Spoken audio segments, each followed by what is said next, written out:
Jagungnya yang seperti ini sobat ya. Jadi dia halus. Keenam, usahakan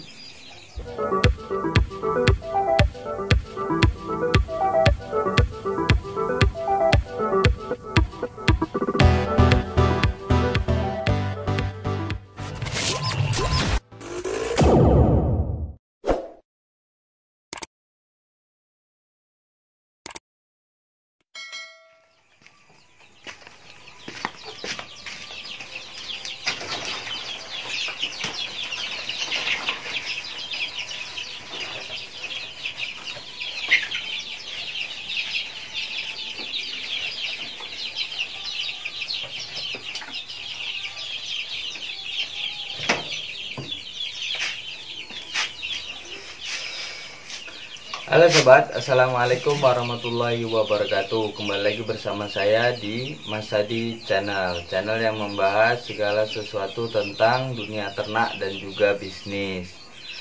Saya akan selalu berusaha untuk berbagi hal-hal berdasarkan pengalaman pribadi saya sendiri, orang lain, maupun jurnal ilmiah. Untuk itu, bagi teman-teman yang belum subscribe, silahkan subscribe channel ini. Bagi yang sudah subscribe dan juga klik video ini, saya ucapkan terima kasih yang sebesar-besarnya sudah mendukung Mas Hadi dalam membuat konten-konten yang bermanfaat. Untuk itu Mas Hadi doakan bagi teman-teman semua, semoga usahanya sukses, lancar, dan barokah.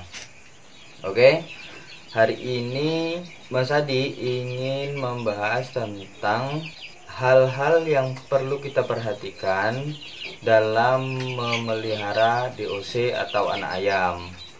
Paling tidak Mas Hadi sudah mencatat ada 6 hal yang perlu kita perhatikan dalam memelihara DOC atau anak ayam. Kita ketahui bersama bahwa bagi peternak ayam khususnya itu ketika kita berhasil memelihara atau merawat anak ayam atau DOC sampai minimal usia 1 bulan, itu dikatakan bahwa sudah berhasil beternak ayam 50%.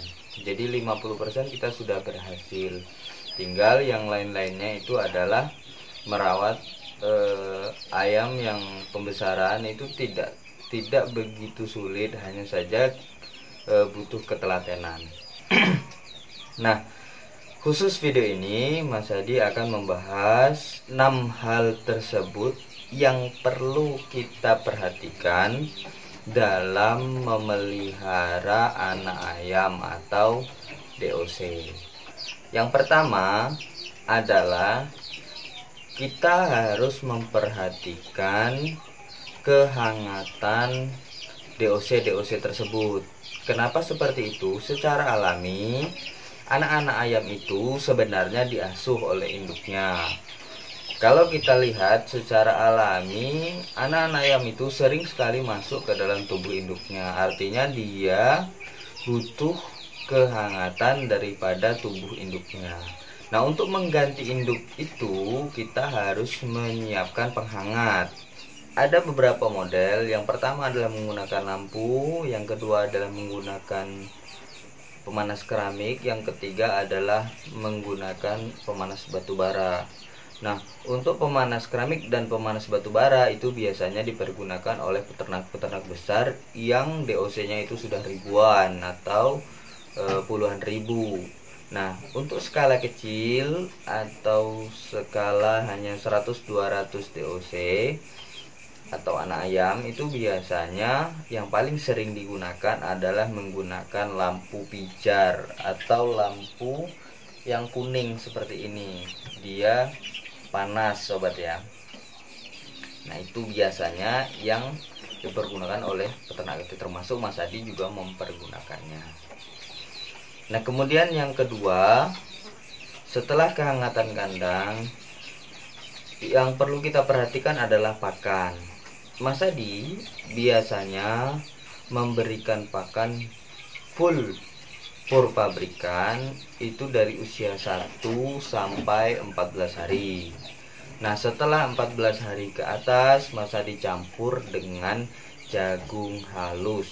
Jagungnya yang seperti ini sobat ya. Jadi dia halus, butirannya halus sehingga bisa mudah dicerna oleh anak-anak ayam atau DOC tersebut. Nah, perbandingannya adalah 1 jagung halus, 3 fur pabrikan. Misalnya jika kalian membuat 3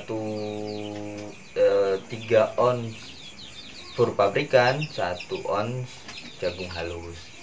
Itu untuk pakan. Yang ketiga adalah cara memberikan pakan. Mas Adi rekomendasi ketika memberikan pakan itu dalam jumlah yang sedikit tapi sering.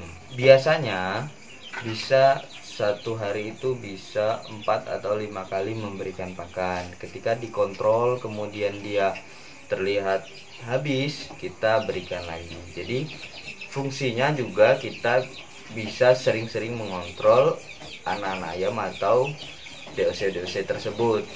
Tentu saja ransum pakan kita itu harus kita berikan probiotik agar bisa menekan amonia dan menghindari dari paparan bakteri-bakteri yang merugikan. Kemudian yang keempat adalah kita harus sering mengganti air minum, minimal 1 kali 1 hari. Jadi kita harus menggantinya, membersihkan tempat air minum, kemudian kita ganti air minum dengan yang baru. Tentu saja ditambah dengan jamu herbal dalam dosis yang rendah. Biasanya adalah 1 tutup botol air mineral untuk 1 liter air yang biasa masih dipergunakan DOC. Nah, tadi Mas Adi lupa untuk ransum pakan itu dicampur dengan probiotik. Larutan probiotiknya bagaimana cara membuatnya, Mas Adi juga sudah buatkan videonya. Silahkan kalian klik di sebelah kiri Mas Adi. Nah, kemudian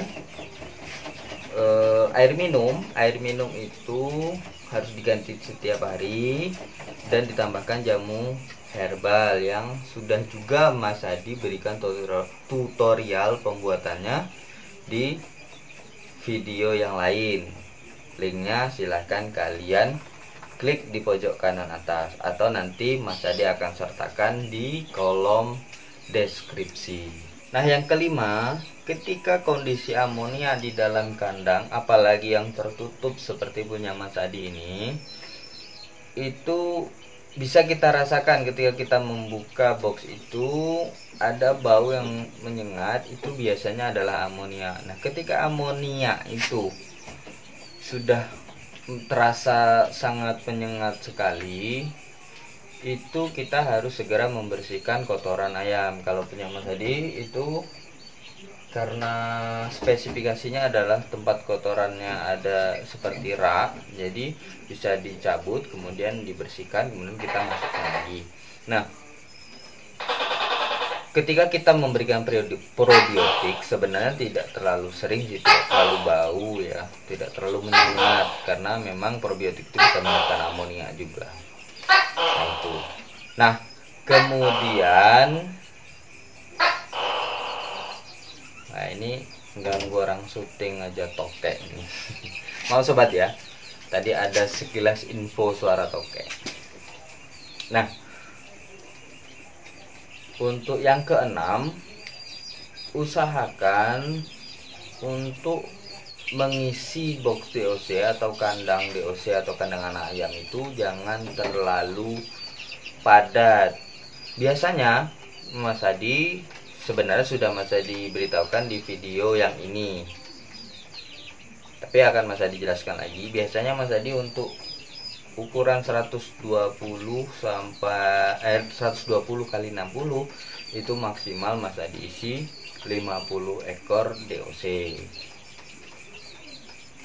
Fungsinya apa? Agar tidak terlalu sumpek, tidak berebutan oksigen, dan juga ketika amonia itu mulai banyak, dia tidak langsung membuat DOC itu sakit, karena amonia ini sangat berbahaya bagi DOC. Yang pertama, dia bau. Yang kedua, dia menyebabkan snot bagi anak-anak ayam kita.